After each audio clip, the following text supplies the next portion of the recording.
So the plot continues to thicken in One Piece chapter 728. Wow. So Violet is actually Viola, the daughter of the king. Wow. Wow. And I'm going to tell you how Oda's so cold with this shit, right? I'm going to tell you how Oda's so cold with this. Not only is she the daughter of the king, okay? So she's a princess. But what does Sanji refer to a lot? As Mr. Prince. Oh man, I see what you did there, Oda. You got the prince going head over heels with the princess. Oh man, that is some beautiful shit, man. Let me know if you guys caught that when you first read this years ago. Let me know, man. Let me know. Or if you're new to One Piece like me, let me know if you caught that, man. That's, oh man, that is, damn. Damn. That's all I can say. Damn. Damn, that is cold, man. Like when Oda has moments like this, like I said, it's like Christmas. You open a Christmas gift and you're going, holy shit, what the fuck did I just read? Like, oh man, this is good. And I like the fact that, you know, even Monet, you know, you find out like the true story with Doflamingo and Monet and how she was basically a plant. She was planted in the service of the royal family. And she opens up the gates and she welcomes in the Doflamingo pirates. Oh, fuck.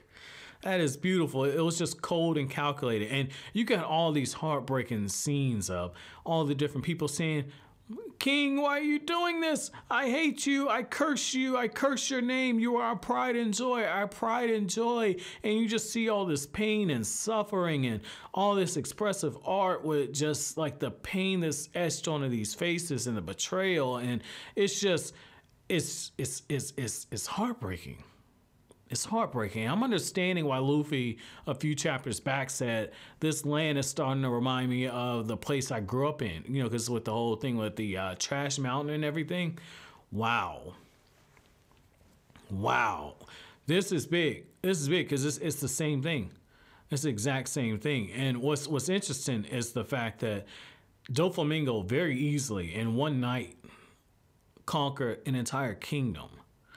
And he did it without using much force. I know it seems crazy because somebody's like, well, he had the king killed. Right.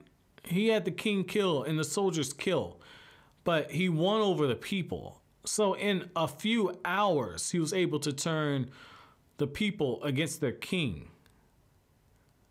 The people who had lived in peace for over 800 years, had not been at war, had not been invaded for over 800 years. All that just ended. And he's got people chanting, Doflamingo, Doflamingo, Doflamingo, Doflamingo. This is huge. This is huge. I mean, and you know, it goes back to like that expression that was in that Batman the Dark Knight movie, right? Like you live long enough to see yourself become a hero, or if you're the hero, you live long enough to see yourself become the villain. Like it's the same thing. It's the same thing. They love you today, they hate you tomorrow. And what's so crazy is the fact that you see the torture in the king's eyes when he's saying, like, if I have to kill my own people, just let me die. And his daughter makes a trade saying that she will serve Doflamingo if her father is able to live. And yet, look at what happened. He has to live with that day in and day out, which explains partially why he kept his face hidden. Yeah, so you know people wouldn't recognize him, but that's also symbolic because he's hiding his face behind that mask, that helmet, because of shame. Because of shame, because he's ashamed of what happened. Oh, that is beautiful.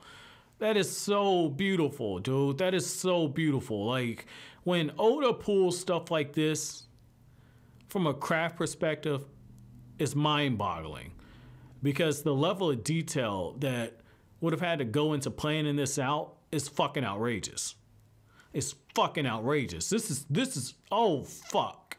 Like this is the one thing I say about Oda. Like his pacing is so fucking slow. Like it is slow.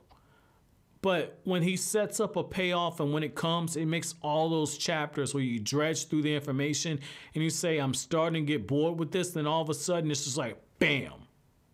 What the fuck did you get hit with? Like, this is good. This is good, man. I like how, you see it, right? You see it in the way that the tale's being weaved. Yeah, it's making you as the reader hate Doflamingo, while also have new sympathy for Viola, have new sympathy for Rebecca, have new sympathy for the toy soldier, and how when he says like, yeah, your loved ones don't remember who you are, and you have that flashback of Rebecca, holding him and everything. Like when you have all of that, and everything's being used in a way to emotionally manipulate you, it's setting up for good payoff. But at the same time, it's also building Doflamingo up as being this larger than life figure. In a way, Oda has built this guy up to be a god.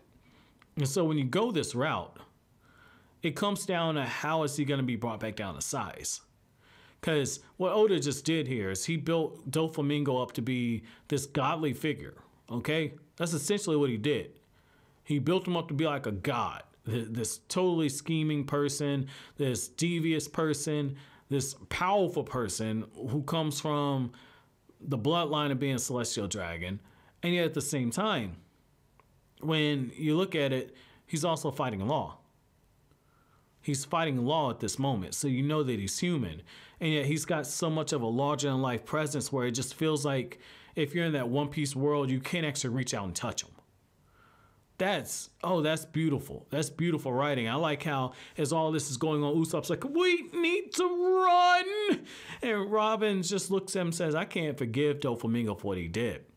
I can't forgive it. And you just see, again, what I was talking about in the last chapter review about how Oda is writing scenes where people have hope dangled in front of them and then get snatched away. When those fairies are talking and saying like, yeah, we thought today was the day that Doflamingo left, and then we found out it was a ruse. And you just see them so worked up over it. You see them so worked up, and they said, today's the day we take our stand.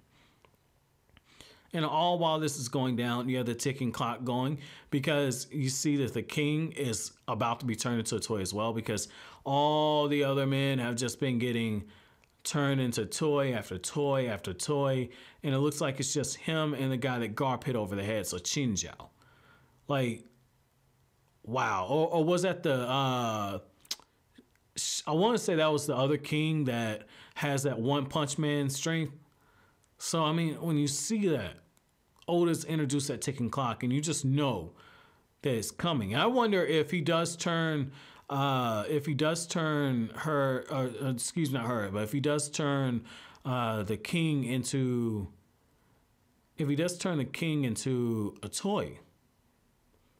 What I want to know is, does that violate the agreement with Viola? But she's already betrayed them. So, I mean, that's interesting, man. But, man, let me know what you guys think about this flashback. Let me know what you guys think down in the comment section below. But, as always, guys, if you like anything I had to say, don't forget to comment, rate, subscribe, share. Thank you so much for watching all the way to the end. Have an awesome day, guys.